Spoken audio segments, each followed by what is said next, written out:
Life is not something separate from us. Life is what we are.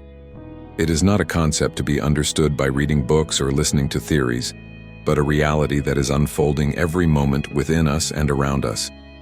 Life is not limited to breathing, walking, eating, or talking. It is something much deeper, much more mysterious. It begins not when we are born and does not end simply when we die. Life is the movement of energy, the dance of existence, the flowing river of awareness. It is the space in which thought arises, emotion flows, and body acts. We often think life is what happens outside, the events, relationships, achievements, but life is what happens inside too, the way we respond, observe, feel, and understand. Life forms when energy takes shape.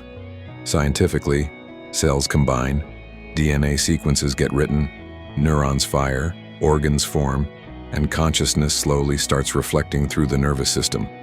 But this physical life is only one layer. Just as a tree has roots hidden beneath the soil, life has roots deep within consciousness, and most of us only live on the surface. Consciousness is not just the activity of the brain. Neurologically, we know that the brain processes signals, stores memory, sends commands, and interprets stimuli. It is a miraculous instrument. Billions of neurons interact through complex pathways.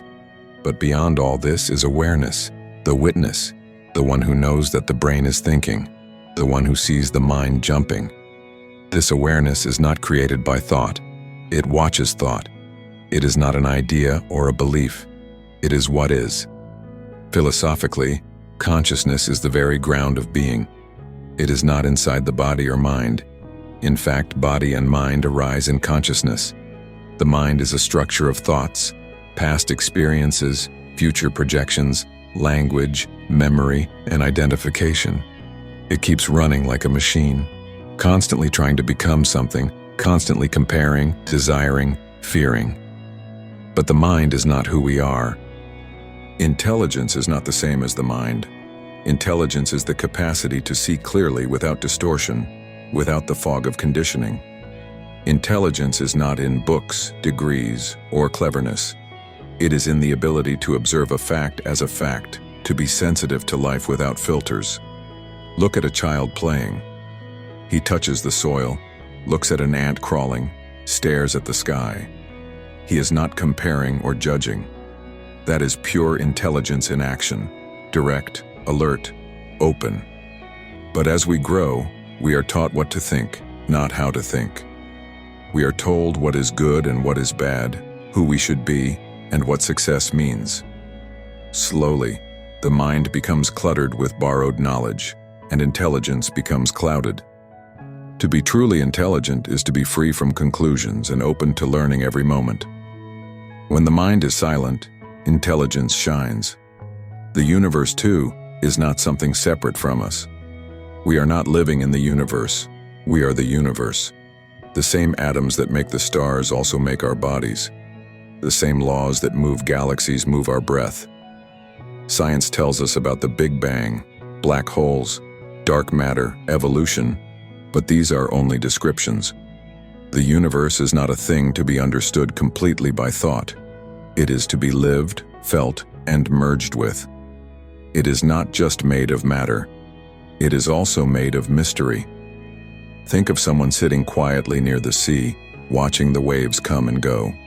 There is no goal, no desire, no restlessness. In that moment, they are in tune with the universe. No words are needed, no explanations, just being. That is the essence of life. Being, not becoming. Different philosophies have tried to explain life in various ways. Some say life is suffering and we must escape it. Others say life is a game or a dream. Some say there is a God who created everything. Others say there is nothing but chance. But all these are human attempts to define the indefinable. Some philosophies make us afraid of making mistakes. Others make us cold and logical. Some philosophies are born from fear, others from rebellion. But true understanding goes beyond all philosophies. It sees that all beliefs are limited, all words are imperfect, And truth is not a thought. It is a living thing. When we try to live according to a philosophy, we become divided. One part of us wants to follow the idea, another part rebels. This inner conflict creates suffering.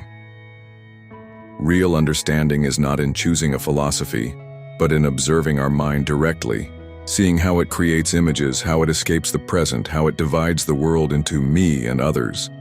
For example, someone might follow a religious path and try to be peaceful, but inside they may feel anger, jealousy, or hatred. Instead of facing these feelings, they suppress them in the name of morality. This creates hypocrisy and inner war. But if they simply observe the feeling without judging, without trying to control, then that observation itself becomes a light that brings transformation. There is no need to fight darkness, just light a candle. Similarly, when we observe the mind without resistance, it becomes quiet on its own. Life is full of practical examples that show this. Imagine a moment when you are fully involved in something, drawing, cooking, fixing something, playing music. You forget time, forget yourself. In those moments, there is no ego, no comparison, just pure action, pure presence. That is real meditation, that is real living. But we often waste life chasing illusions. We run after money, fame, relationships, security, thinking they will make us happy. We believe that once we reach our goal, then life will begin. But life is already here. It is in the way we walk, the way we speak, the way we listen. The whole world is trying to become something, to prove something. But real beauty is in being nothing, just being. When a flower blooms, it does not try to impress anyone, it just blooms. We too can live like that, naturally, fully, silently. But for that we need to understand the mind, because the mind is the root of all division. It creates boundaries. This is mine, that is yours. This is good, that is bad. The mind lives in time. It is always thinking of the past or worrying about the future. But life is now. Intelligence lives in the now. When we are present, even a small action becomes sacred. Washing dishes, cutting vegetables, listening to the wind. We do not need a special place or time to be aware. Life is meditation when we are awake. This awareness brings a deep sense of responsibility, not imposed by society, but born from love. When we understand life deeply, we cannot harm another, because we see that the other is not separate from us. We see that the earth is not a resource to be used, but a living being to be cared for. Intelligence brings compassion, not as a duty, but as a natural fragrance. The universe is not dead matter. It is alive, pulsing with life.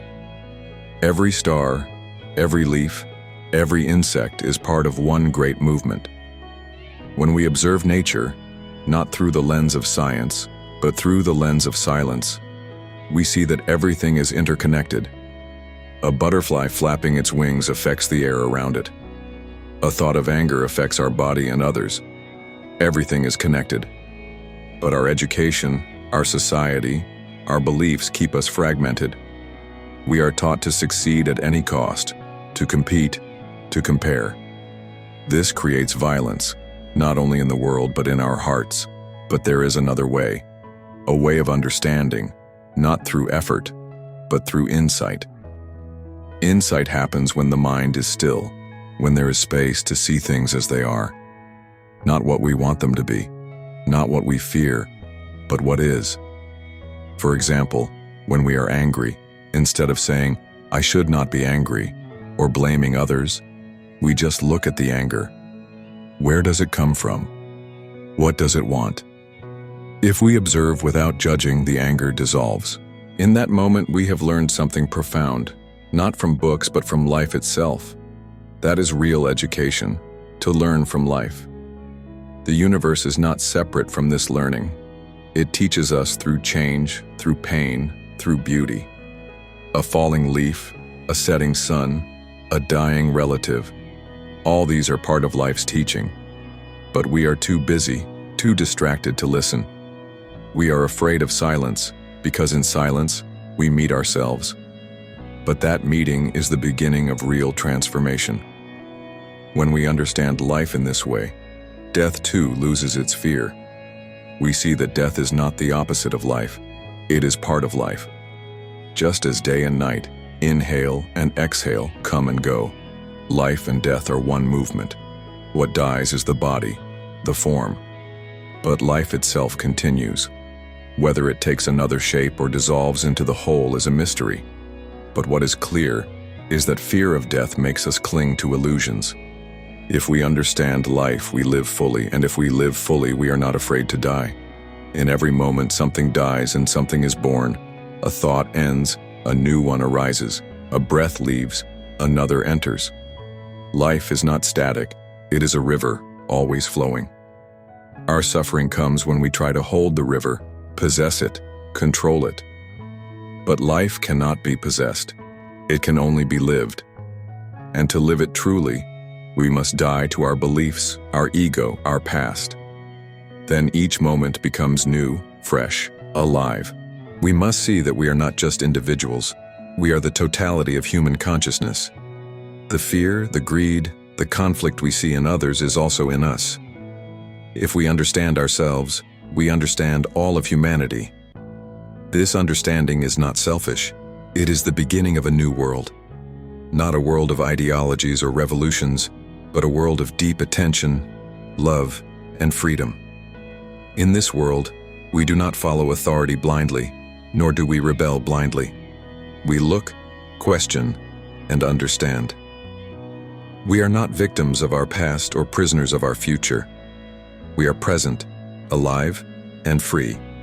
Life then becomes a celebration, not because everything is perfect, but because we are no longer resisting it. Even in pain, there is beauty. Even in sorrow, there is depth. We begin to see the sacred in the ordinary, the divine in the simple. And when we live like this, we are no longer seeking meaning in life. We are the meaning. Life is not a problem to be solved. It is a mystery to be lived, a song to be sung, a silence to be felt. And in that silence, we meet the universe, not as something outside, but as our very self.